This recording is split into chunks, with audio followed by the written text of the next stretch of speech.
जय संविधान। जय संविधान। देखिए, कल ही मैंने अमिताभ दास साहब से बात की थी।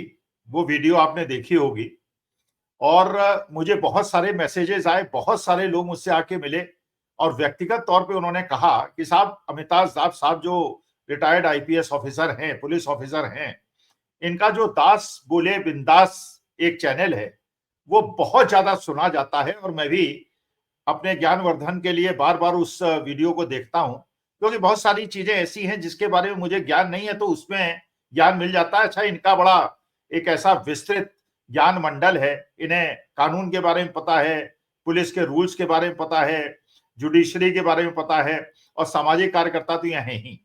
तो दास बोले बिंदास से मैं बहुत कुछ सीखता हूं, लेकिन क्योंकि लोगों ने मुझसे बहुत आग्रह किया कि भाई अमिताभ जी की जो बात थी आपकी वो बहुत अच्छी लगी, इसलिए दोबारा उनसे बात कीजिए।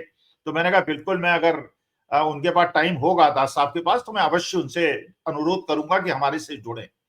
देखिए अमिताभ जी, जो आज मुझे एक और समस्या ये नजर आ रही है कि एक समय था जबकि हमारे देश के प्रधानमंत्री मोदी जी डोनाल्ड ट्रंप के सबसे नजदीकी मित्र हुआ करते थे और यहां तक परिस्थिति थी कि मोदी जी ने इस बार ट्रंप सरकार सारे अंतरराष्ट्रीय नियमों को उल्लंघन करते हुए डोनाल्ड ट्रंप की कन्विंसिंग की थी। उन्हें भारत बुला लिया था, खुद वहां चले गए थे।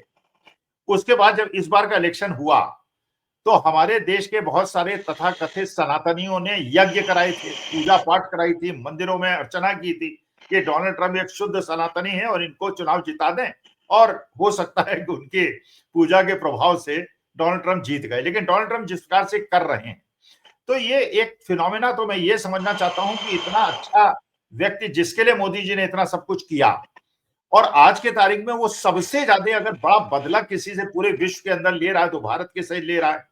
जिस प्रकार से टैरिफ हाईएस्ट उसने लगाया, जिस प्रकार से मोदी जी का मजाक बना रहा है, जिस प्रकार से वो बार बार कह रहा है कि मुझे खुश करने की कोशिश करते हैं और जिस प्रकार से जब ये गए अपने अनुरोध पे मिलने गए तो बाहर इन्हें लेने भी नहीं आया और बार बार वो इस प्रकार की बातें कर रहे हैं जो हमारे दिल को चुभ रही हैं। आज मैं अमिताभ जी इसी विषय पे रिसर्च करने के लिए मैंने एक पॉडकास्ट देखा।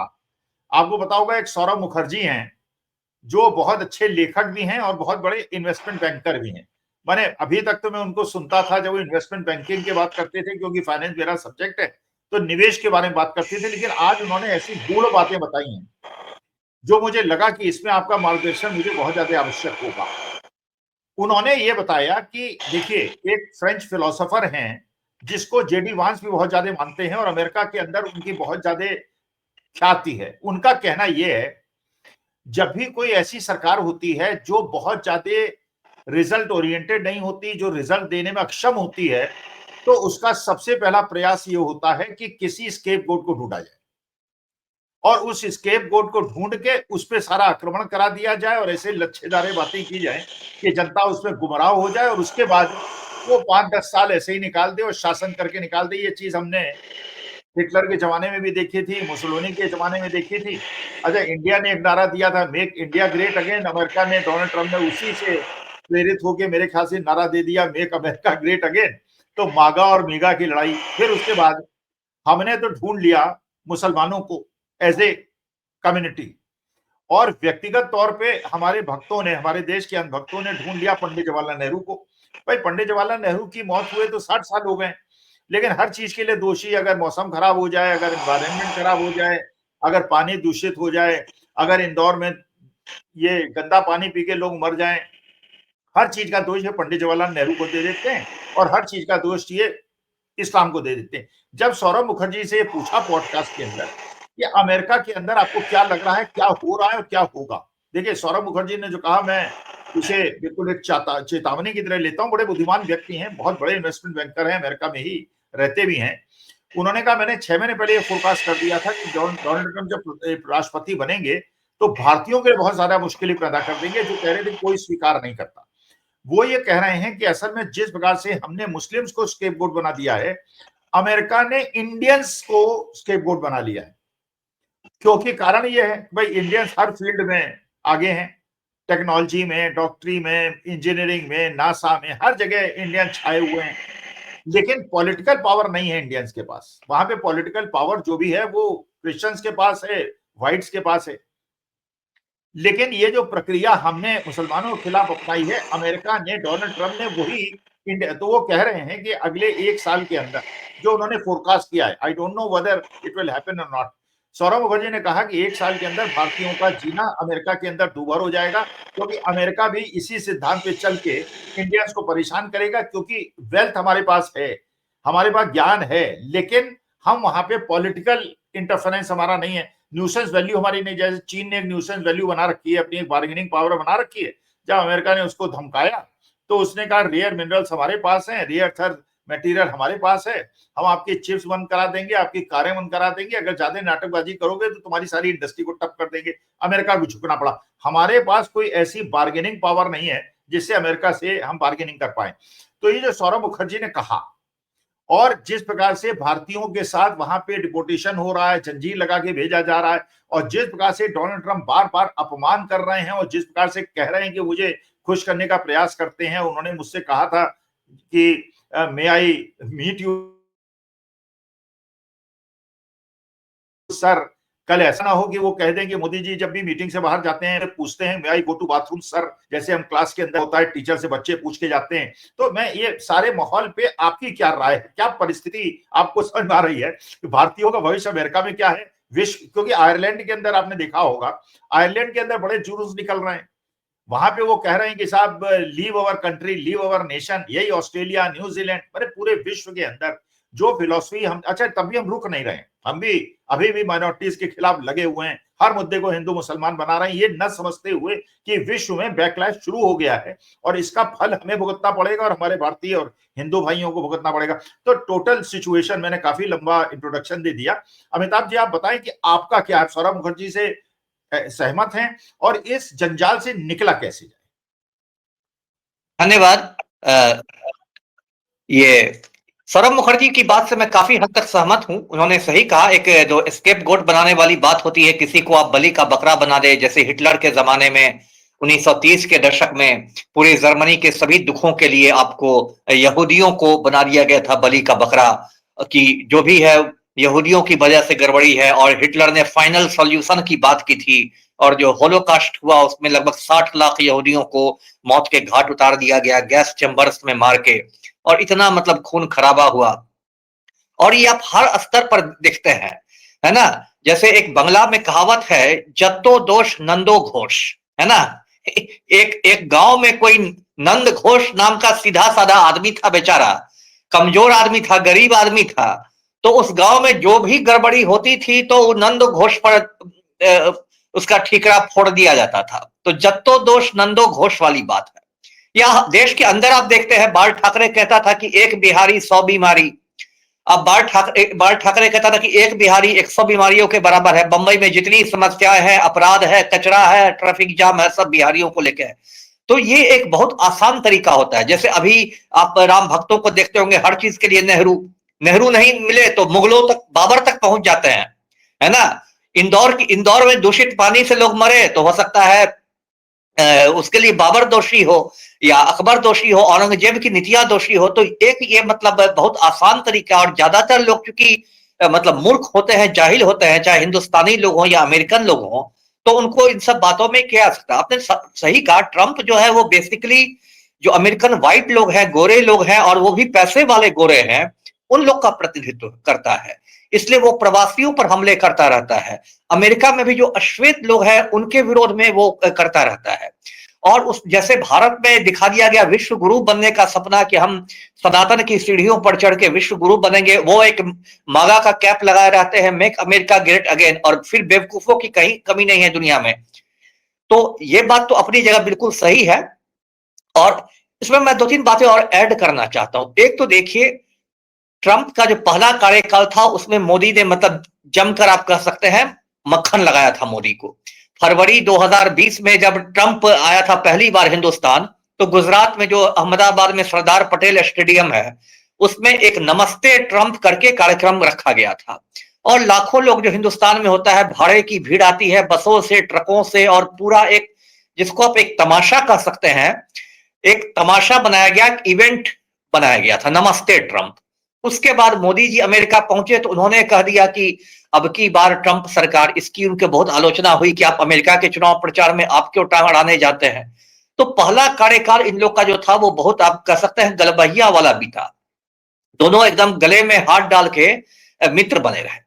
और अभी ट्रंप का दूसरा कार्यकाल है, लेकिन ध्यान देने की बात है कि दोनों कार्यकालों के बीच एक बार ट्रंप चुनाव हार के व्हाइट हाउस छोड़ भी चुके हैं और बीच में 4 साल के लिए जो बाइडेन राष्ट्रपति बने थे, है ना। तो जो बाइडेन का जो 4 साल का कार्यकाल था, उस दौरान मोदी ने कुछ ऐसी गलतियां की या ऐसी अवसरवादिता दिखाई जो ट्रंप को चुभ गई। अब बाइडेन, जब जो बाइडेन राष्ट्रपति थे अमेरिका के, तो मोदी जी गए अमेरिका।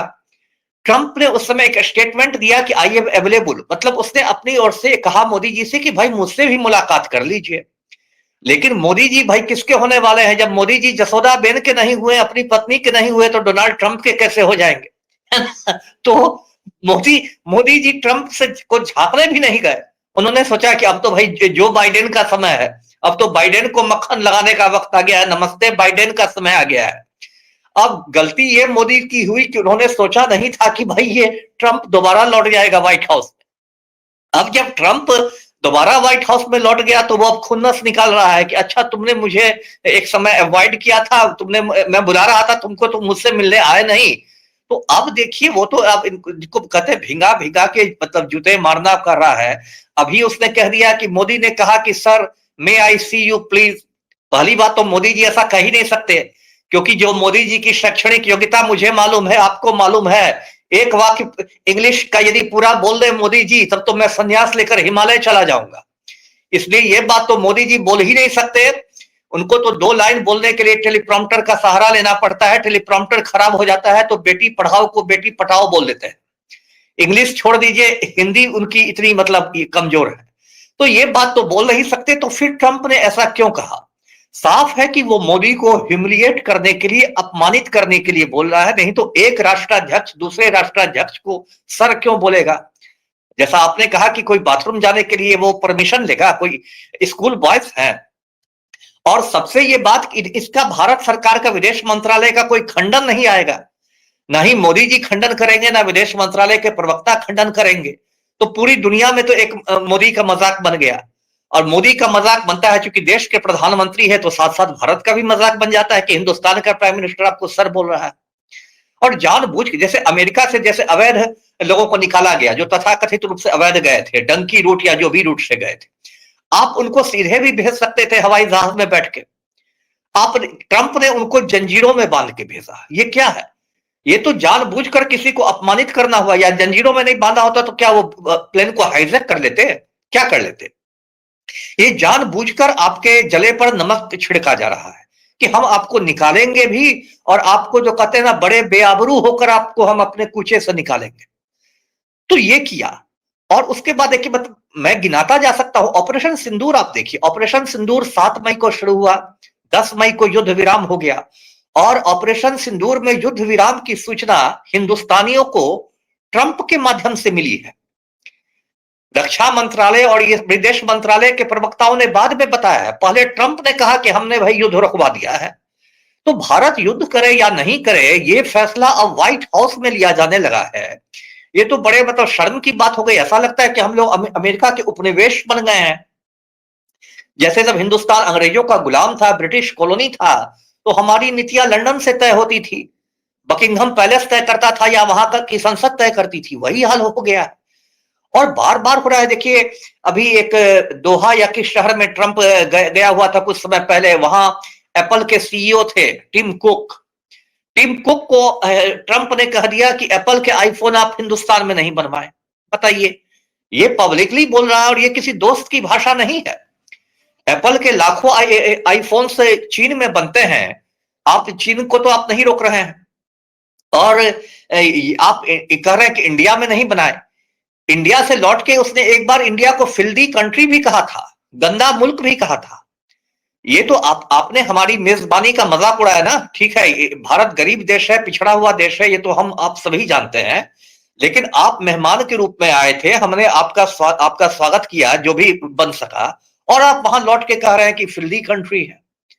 तो ये क्या हो रहा है? और अभी एक देखिए नई बात क्या आ गई है, क्योंकि अभी बहुत तेजी से देखिए जियो पॉलिटिक्स दुनिया का बदल रहा है और बहुत चौंका, संयुक्त राष्ट्र पहली बात अप्रासंगिक हो गया, अब तो उसकी चर्चा करना ही मुझे लगता है व्यर्थ है। अब एक नई बात आ रही है जिसको बहुत लोग कह रहे हैं कि ट्रंप ने चीन के साथ एक गुपचुप समझौता कर लिया है, एक अंडरस्टैंडिंग हो गई है चाइना के साथ। और समझौता यह हुआ है कि भाई पश्चिमी गोलार्ध जो है वेस्टर्न हेमिस्फेयर, वहां अमेरिका की दादागिरी चलेगी, अमेरिका की चौधराहट चलेगी, और जो पूर्वी गोलार्ध है ईस्टर्न हेमिस्फेयर, वहां चीन की चौधराहट चलेगी, है ना। इस खेल से रूस को भी अलग रख दिया गया है, रूस ऐसे भी यूक्रेन में फंसा हुआ है, रूस की स्थिति बहुत बिगड़ गई है। तो यह कहा जा रहा है, कई विश्लेषकों का मानना है कि ट्रंप और शी जिनपिंग जो चीन के राष्ट्रपति हैं, उनके बीच एक कहीं ना कहीं अंडरस्टैंडिंग हो गई है। और उन लोग की यह भी भविष्यवाणी है कि अगर कल को चीन ताइवान पर हमला कर दे और ताइवान को अपना हिस्सा घोषित कर दे, तो हो सकता है अमेरिका चुप रह जाए कि ठीक है, जो काम हमने पश्चिमी गोलार्ध में वेनेजुएला के साथ कर दिया, उसके राष्ट्रपति को पकड़ के ले आया, वही काम आप ताइवान के साथ कर दीजिए। तो एक तो भारत भी पूर्वी गोलार्ध में ही है, चीन का पड़ोसी है। तो जब पूर्वी गोलार्ध का दादा ट्रंप ने मान लिया चाइना को, तो फिर भारत की क्या हस्ती रह गई? भारत की तो कोई हस्ती नहीं उसकी नजर में है। और वो आपको बार बार मतलब डिमोरलाइज कर रहा है, आपका मजाक उड़ा रहा है। और आपने जो कहा सौरभ मुखर्जी वाली बात कही कि भारतीयों को उसने बलि का बकरा बना लिया है।